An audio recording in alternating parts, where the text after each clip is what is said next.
میں نے حضور رسول اللہ صلی اللہ علیہ وسلم سے عرض کیا کہ نماز میں ادھر ادھر دیکھنا کیسا ہے؟ تو حضور صلی اللہ علیہ وآلہ وسلم نے ارشاد فرمایا، یہ اچکنا ہے، شیطان بندے کی نماز کو اچک لیتا ہے۔ تو نبی عربی صلی اللہ علیہ وسلم سے پوچھا، بندہ کبھی نماز میں ایسے اسے دیکھتا ہے، ادھر ادھر دیکھتا ہے، تو یہ کیا ہے؟ فرمایا یہ شیطان ہے جو بندے کی نماز کو اچکتا ہے۔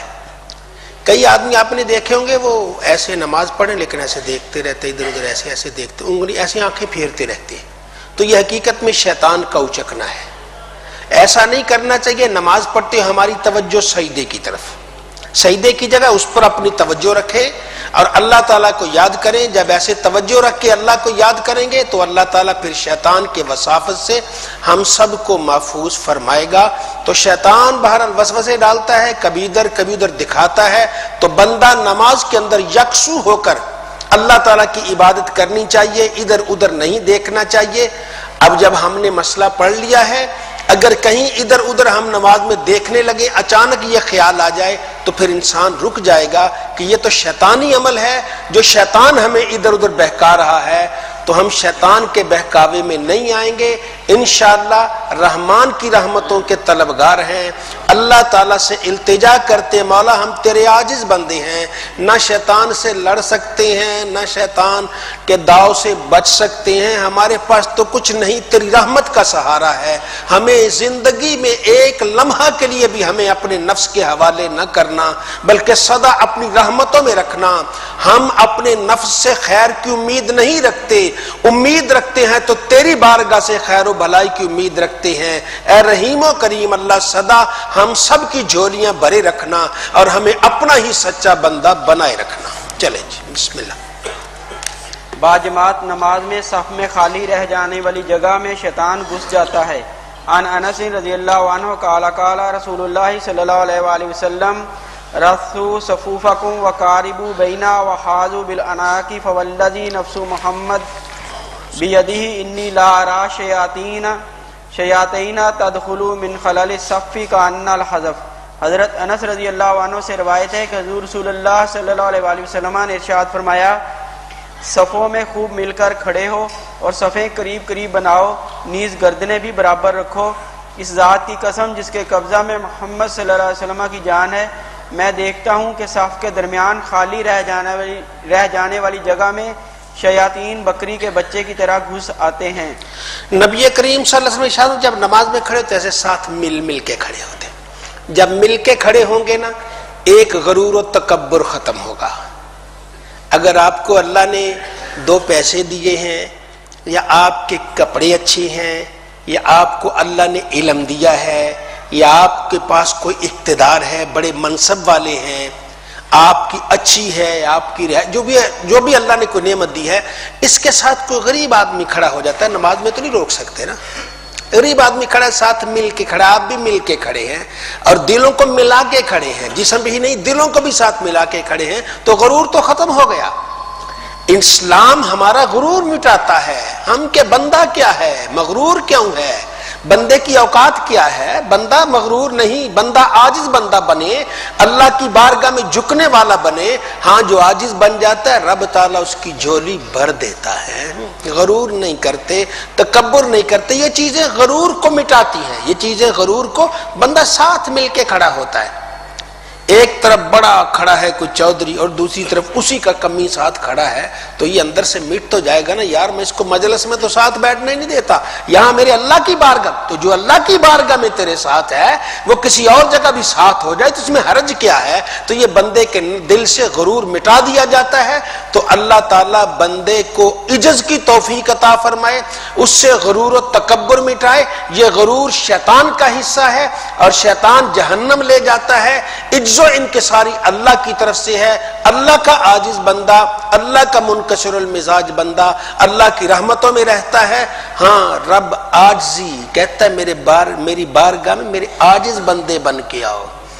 من تواضع للہ رفعہ اللہ، جو عاجزی کرتا ہے اللہ اس کو عزتیں دیتا ہے۔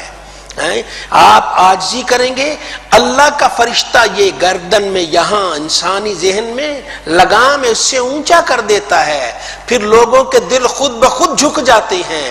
تو کسی آدمی کی عزت کے لیے اللہ دلوں کو جھکاتا ہے، وہ اندر سے عاجز ہوتا ہے۔ تو اللہ تعالی ہم سب کو عاجز بننے کی توفیق عطا فرمائے۔ چلیں جی۔ جس بستی میں نماز با جماعت نہ ہو شیطان اس بستی کو گھیر لیتا ہے۔ عن ابی درداء رضی اللہ عنہ قال سمعت رسول اللہ صلی اللہ علیہ وآلہ وسلم یقول ما من ثلاثة فی قریة ولا بدو لا تقام فیہم الصلاة الا قد استحوذ علیہم الشیطان فعلیکم بالجماع فانما یأکل الذئب من الغنم القاسیہ۔ حضرت ابو درداء رضی اللہ عنہ نے فرمایا میں نے سنا حضور رسول اللہ صلی اللہ علیہ وآلہ وسلم ارشاد فرما رہے تھے جس بستی میں 3 مسلمان ہوں وہاں وہ نماز با جماعت ادا نہ کریں تو انہیں شیطان اپنے گھیرے میں لے لیتا ہے۔ اے اہل ایمان تم پر نماز با جماعت لازم ہے، بے شک بھیڑیا اس بکری کو کھا جاتا ہے جو ریوڑ سے الگ تھلگ ہو جاتی ہے۔ نبی کریم صلی اللہ علیہ وسلم کا ارشاد گرامی جس بستی میں 3 مسلمان ہوں وہاں نماز با جماعت ادا کرنی ہے۔ 3 ہوں تو با جماعت ادا کرنی ہے، 3 ہی صرف ہو جائیں با جماعت نماز ادا کریں گے۔ کیوں؟ اگر با جماعت نماز ادا نہ کی تو شیطان انہیں گھیر لیتا ہے، شیطان اس بستی کو گھیر، ان بندوں کو گھیر لیتا ہے۔ اہل ایمان نماز با جماعت کو لازم پکڑو، تم پر لازم ہے با جماعت نماز پڑھو۔ بے شک بھیڑیا اس بکری کو کھا جاتا ہے جو ریوڑ سے الگ تھلگ ہوتی ہے۔ ریوڑ سے الگ جو بکری چلی ہے بھیڑیا کے لیے ترن والا حملہ کر کے لے جاتا ہے، اکیلی بکری کو لے جاتا ہے تو اکیلا نہیں با جماعت نماز پڑھتے ہیں۔ اللہ ذوالجلال ہم سب کو اپنی رحمتوں سے با جماعت نماز پڑھنے کی توفیق عطا فرمائے۔ جو صبح اور شام فجر کی نماز اور عشاء کی نماز با جماعت پڑھتا ہے اللہ تعالیٰ اسے رات بھر عبادت کا ثواب عطا فرماتا ہے، اسے شب بیداری کا ثواب مل جاتا ہے۔ اس نے تو عشاء کی نماز اور فجر کی نماز 2 نمازیں با جماعت پڑھی ہیں، لیکن اللہ تعالیٰ کی رحمت اسے لکھتی ساری رات جاگ کر اللہ کو یاد کرتا رہا ہے۔ تو عشاء کی نماز با جماعت پڑھنے والے کو آدھی رات اللہ اللہ کرنے کا ثواب ملتا ہے، اور اس کے ساتھ جو فجر کی نماز با جماعت پڑھتا ہے اللہ تعالیٰ سے ساری رات عبادت کا ثواب عطا فرماتا ہے۔ اس امت پر کتنا احسان ہے اللہ کا، کتنا کرم ہے کہ 2 نمازیں با جماعت پڑھ لیں اللہ تعالیٰ ساری رات جاگنے کا ثواب عطا فرماتا ہے۔ تو الگ تھلگ نہیں رہتے، الگ تھلگ کو وہ شیطان گھیر لیتا ہے۔ اللہ ہم سب کو با جماعت رہنے کی توفیق عطا فرمائے۔ شیطان مومن کے گھر میں دروازے سے داخل ہو جاتا ہے۔ عن جابر رضی اللہ عنہ قال سمعت رسول اللہ صلی اللہ علیہ وآلہ وسلم یقول اذا دخل الرجل بیتہ فذکر اللہ تعالی عند دخولہ وعند طعامہ قال الشیطان لاصحابہ لا مبیت لکم ولا عشاء واذا دخل فلم یذکر اللہ تعالی عند دخولہ قال الشیطان ادرکتم المبیت واذا لم یذکر اللہ تعالی عند طعامہ قال ادرکتم المبیت والعشاء۔ حضرت جابر رضی اللہ عنہ نے فرمایا میں نے سنا حضور رسول اللہ صلی اللہ علیہ وسلم ارشاد فرما رہے تھے جب آدمی اپنے گھر میں داخل ہوتا ہے تو داخل ہوتے وقت اور کھانا کھاتے وقت اللہ تعالیٰ کا ذکر کرے تو شیطان اپنے ساتھیوں سے کہتا ہے تمہارے لیے یہاں نہ رات گزارنے کی جگہ ہے اور نہ یہاں تمہارے لیے کھانے کی کوئی چیز ہے۔ اور جب آدمی گھر میں داخل ہوتا ہے اور داخل ہوتے وقت اللہ تعالیٰ کا نام نہیں لیتا تو شیطان کہتا ہے تمہیں یہاں رات گزارنے کی جگہ مل گئی، اور جب کھانے کے وقت بھی اللہ کا نام نہیں لیتا تو شیطان کہتا ہے کہ تمہیں رات گزارنے کی جگہ مل گئی اور کھانا بھی مل گیا۔ سیدنا جابر بن عبداللہ رضی اللہ تعالیٰ عنہ فرماتے ہیں حضور نبی کریم صلی اللہ علیہ وسلم نے ارشاد فرمایا جب آدمی اپنے گھر میں داخل ہوتا ہے، گھر میں داخل ہوتے وقت اور کھانا کھاتے وقت اللہ کا نام لے۔ گھر میں داخل ہوتے وقت بسم اللہ، گھر میں داخل ہوتے وقت السلام علیکم۔ السلام بھی اللہ ہی کا نام ہے، تم پر سلامتی ہو، اللہ تعالیٰ کے نام السلام کی برکتیں تم پر ہوں۔ تو یہ اللہ تعالیٰ کا بسم اللہ پڑھے، السلام علیکم کہہ دے، اور کھانا کھاتے وقت بھی پڑھ لے بسم اللہ۔ گھر میں داخل ہوتے وقت کہے بسم اللہ، کھانا کھاتے وقت کہے بسم اللہ۔ تو شیطان گھر میں ہی نہیں آئے گا، وہ تو باہر کھڑا ہے، اس کے لیے تالا لگ گیا۔ اللہ کے نام کا تالا ہے، اللہ کے نام کے تالے کو وہ نہیں توڑ سکتا، اور اللہ کا نام ہے، مضبوطی سے شیطان کا دروازہ بند ہو گیا، شیطان داخل نہیں ہو سکتا۔ اور اگر ہم گھر میں داخل ہوتے ہی اللہ کا نام لے، شیطان تو آگے اندر۔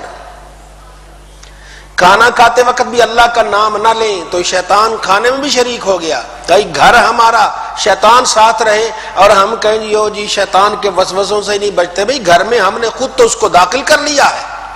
اللہ کے پیارے نبی صلی اللہ علیہ وسلم فرمایا اس کے روکنے کا رستہ ذکر الہی ہے، گھر میں داخل ہوتے اسے روکو ذکر الہی سے، اور اسے کھانا کھاتے روکو ذکر الہی سے۔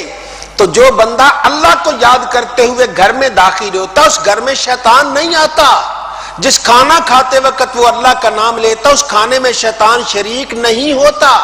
کھانا برکت والا تب ہوگا جب اس پر اللہ کا نام لیا جائے گا۔ تو آئیے کہ اپنے کھانے پر بسم اللہ پڑھتے ہیں، اپنے کھانے پر اللہ کا نام لیتے ہیں، اس میں شیطان نہیں آتا، شیطان کا اثر نہیں ہوتا، وہ کھانا برے اثرات سے بچ جاتا ہے، اور جب کھانا برے اثرات سے بچ جاتا ہے پھر وہ کھانا جب اندر جاتا ہے تو نور علی نور بنتا ہے۔ بزرگان دین کے آستانوں کے جو کھانے ہیں اس میں یہی تو برکت ہے کہ اس میں جب انہوں نے اس کھانے کو تیار کرنا ہے، تیار کرنے والے باوضو ہوتے ہیں اور ذکر کرتے ہوئے اسے تیار کرتے ہیں۔ جو سبزی بنا رہا ہے، کوئی چیز بن رہی ہے تو بزرگان دین کے آستانے جو سبزی بناتا ہے تو ان کا تو فیض ہی ایسا ہوتا ہے کہ وہ باوضو ہوتا ہے اور اللہ کا ذکر کرتے ہوئے سبزی بنا رہا ہوتا ہے۔ آگ جلانے والا اللہ کا ذکر کر رہا ہوتا ہے، آگ جلا رہا ہوتا ہے۔ برتن صاف کرنے والا اللہ کا ذکر کرتا ہے، برتن صاف کر رہا ہوتا ہے۔ یہ سارا کچھ۔ اب روٹی پکانے والا روٹی پکاتا ہے تو یہ اللہ کا ذکر کرتا ہے۔ تو یہ ایک ہماری ملت اسلامیہ کی ایک خاتون ہیں، اللہ والی ہیں، غالباً رابعہ ادویہ نام ہے ان کا، تو وہ اپنے شوہر سے کہتی، ابو صحبہ شاید نام تھا، کہتی ہیں ابو صحبہ کھانا کھائیے۔ ان کو کھانا کے لکھانا تو ان کی طبیعت نہ ہوگی کھانا کھانے کی، تو وہ ان کی خاتون، ان کی اہلیہ کہتی ہیں میرے سرتاج کھانا کھائیے، اس کے ہر ذرے پر اللہ کا نام لیا گیا ہے۔ کھانا پکاتے وقت، آگ جلاتے وقت سب اللہ کے نام سے پکایا گیا ہے۔ تو جس کھانے میں اللہ کا نام لیا جائے گا وہ کھانا برکت والا اندر جائے گا، ہمارے خیال آئے گا کہ ہاں اللہ، جب کسی اللہ والے کا کھانا کھاتے ہیں توجہ دل آتا ہے یار اللہ اللہ کرے، کیوں اللہ، وہ اندر چیز نور والی ہے، اس نے تو اندر اپنا اثر دکھانا ہے۔ ہم کھانے ہی دوسرے کھائیں، ہم کھانے ہی بے خیالی سے کھائیں، پھر کہیں یار نماز کا سواد ہی نہیں آئے، کیا خاک سواد آئے گا، ہمیں خاک مزہ آئے گا۔ مزہ تو تب آتا ہے جب اندر کھانا اللہ والے کا جاتا ہے۔ تو اللہ تعالی ہم سب کو صحیح اور سچا کھانے کی توفیق عطا فرمائی۔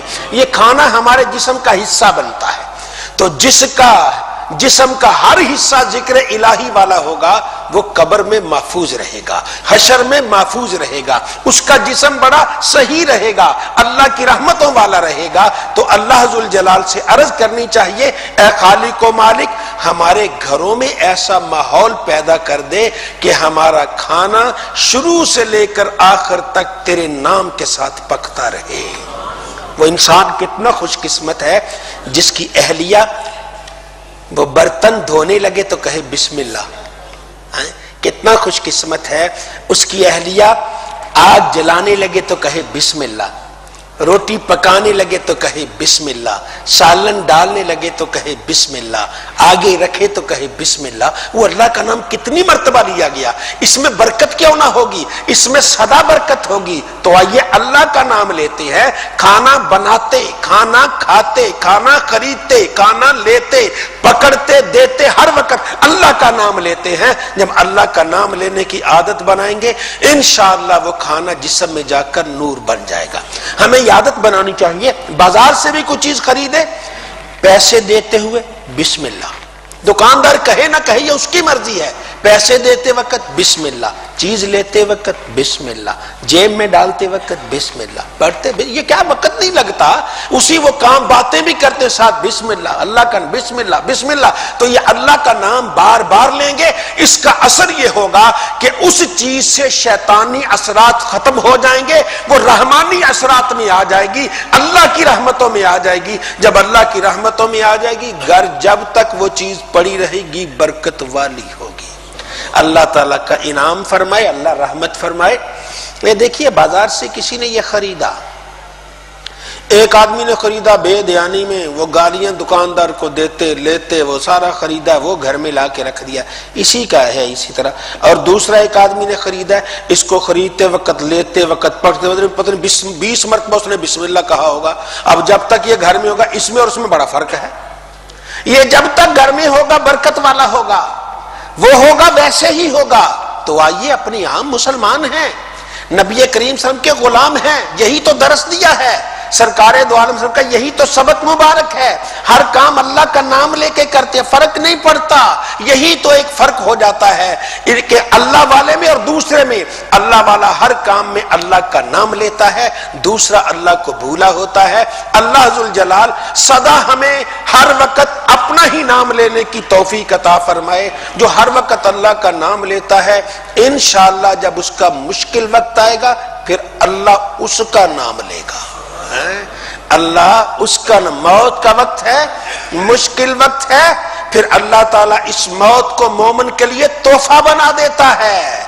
وہ رب فرماتا ہے زندگی بھر مجھے یاد کرتا رہا ہے، موت کی وجہ سے میں نے اس کے سارے گناہ معاف کر دیے ہیں. اے میرے بندو فرشتوں، جب اسے میری بارگاہ میں لے کے آؤ، ایسے خوبصورت چہرے والے بن کے جاؤ کہ تمہیں ہی دیکھتے اس کے سارے غم ہی ختم ہو جائیں.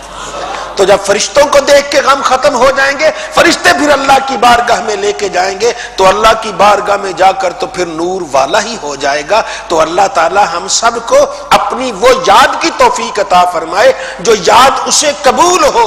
تو یہ زندگی کا مقصد ہی یہ ہے، بندہ اللہ کو یاد کرے، اللہ کی عبادت کرے، اللہ کی بندگی کرے. عبادت صرف 5 وقت ہی نہیں ہے، ہر لمحہ کی عبادت ہے، ہر گھڑی کی عبادت ہے. بندہ مومن دکان پہ بیٹھتا ہے تو کہتا ہے تالا کھولتے بسم اللہ، شٹر اوپر اٹھاتے بسم اللہ، اوپر وہ اپنی مسند پہ بیٹھتے بسم اللہ، وہ اپنا کیا کہتے ہیں لاک کھولتے بسم اللہ. تو جو اپنے وہ کپڑے سیدھے کرتے بسم اللہ، کتابیں سیدھی کہ جو بھی چیز ہے اسے سیدھا کرتے بسم اللہ. ایسے دکان پہ نظر ڈالتا ہے تو بسم اللہ، کو گاہک آتا ہے تو بسم اللہ دیتا ہے تو وہ اللہ کا نام لیتا ہے ہر وقت. جب اللہ کا نام ہر وقت لینے کی عادت ہوگی، کوئی گاہک آیا تو کہا بسم اللہ ہر وقت، تو پھر جب فرشتے اس سے سوال کرنے کے لیے آئیں گے نا من ربوں کا، تو وہ پہلے ہی کہے گا بسم اللہ. ہاں تو آئیے اللہ تعالیٰ سے دعا مانگے، اللہ ہمیں اپنے نام لینے کی توفیق عطا فرمائے. وہ نام کا مزہ ہی بڑا یار، اس نام کا مزہ ہی بڑا. پوچھئے ان سے جن کو اللہ نے یہ توفیق دی ہے. حضرت خواجہ ابراہیم بن ادم رحمت اللہ تعالی علیہ اور ان کے ساتھ ایک اور بزرگ تھے، دریا کے کنارے پر بیٹھے تھے. تو دریا کے کنارے پر بیٹھے، آپس میں دونوں فقیر لوگ ہیں، کپڑے بھی پھٹے ہوئے ہیں، بیٹھے ہوئے ہیں. تو ہنس کے ایک دوسرے سے کہتے ہیں یار اللہ نے ہمیں وہ بادشاہ دی ہے نا، اگر ان بادشاہوں کو پتہ چل جائے تلواریں لے کے ہمارے پاس آ جائیں، لیکن انہیں احساس ہی نہیں ہے کہ اللہ نے ہمیں کیا دیا ہے. اور کیا پتہ فقیر کو کیا ملا ہے، اس کی گدڑی میں کیا ہے، وہ تو گدڑی میں چھپا ہوا لال ہے، اور تم جانتے ہی نہیں اس کی زبان پہ کتنا اثر ہے. وہ تو زبان سے جو کلمہ نکالتا ہے رب تعالیٰ اس کلمے سے تقدیریں بدل دیتا ہے. تو یہ اللہ کا کتنا بڑا انعام ہے. تو یہ کیوں ہے؟ انہوں نے ساری زندگی اللہ اللہ اللہ اللہ کیا ہے، اور جو اللہ اللہ کرتا ہے اٹھتے بیٹھتے سوتے جاگتے چلتے پھرتے رب کو یاد کرتا ہے، محروم نہیں رہتا، اس کی جھولی بھری رہتی ہے. آئیے زندگی ہے، نہ معلوم کب چراغ گل ہو جائے، بلبلا ہے کس وقت ختم ہو جائے. تو اللہ کا نام لیتے رہیں، اللہ کو یاد کرتے رہیں. جو اللہ کو یاد کرتا ہے اللہ تعالیٰ اس پہ مہربانی کرتا ہے، اس کا جب آخری وقت آتا ہے پھر اسے بھی سلامی دی جاتی ہے۔ تو اللہ ذوالجلال ہمیں شیطان کے اثرات سے بچائے اور ہمیں ہمیشہ اپنی یاد کی توفیق عطا فرمائے۔ یہ حدیث پاک کا درس یہ ہے، قرآن پاک کا درس یہ ہے، اس خالق کو جس نے پیدا کیا ہے ہم نہ بھولیں، کسی لمحے نہ بھولیں، جس نے ہمیں یہ زندگی دی ہے اس کو نہ بھولیں، جس نے ہمیں سب کچھ دیا ہے اس کو نہ بھولیں۔ دیکھیے اگر ذرا سی تکلیف آ جائے انسان پانی نہیں پی سکتا، کتنے ایسے بیمار ہیں پانی نہیں پی سکتے، ہم شکر نہیں کرنا چاہیے کہ شکر اللہ کا پانی پی لیتے ہیں۔ کتنے ایسے لوگ ہیں کھانا نہیں کھا سکتے، اندر نوالا نہیں ڈال سکتے، شکر مولا تیرا شکر ہے، تیری مہربانی تو نے کھانا اندر۔ تو یہ کتنے ایسے ہیں کہ جن کے اور معاملات ہیں، بیماریاں ہیں ایسی، تو اللہ تعالیٰ نے بچایا ہوا ہے، ہم اس کی رحمت میں آئے ہیں تو اس کا کرم ہے، اسی کو یاد کرنا چاہیے۔ تو بندہ ہر لمحہ ہر گھڑی اللہ کو یاد کرے، اللہ تعالیٰ کو یاد کرنے والا رب تعالیٰ کی رحمتوں سے مالا مال رہتا ہے۔ چلے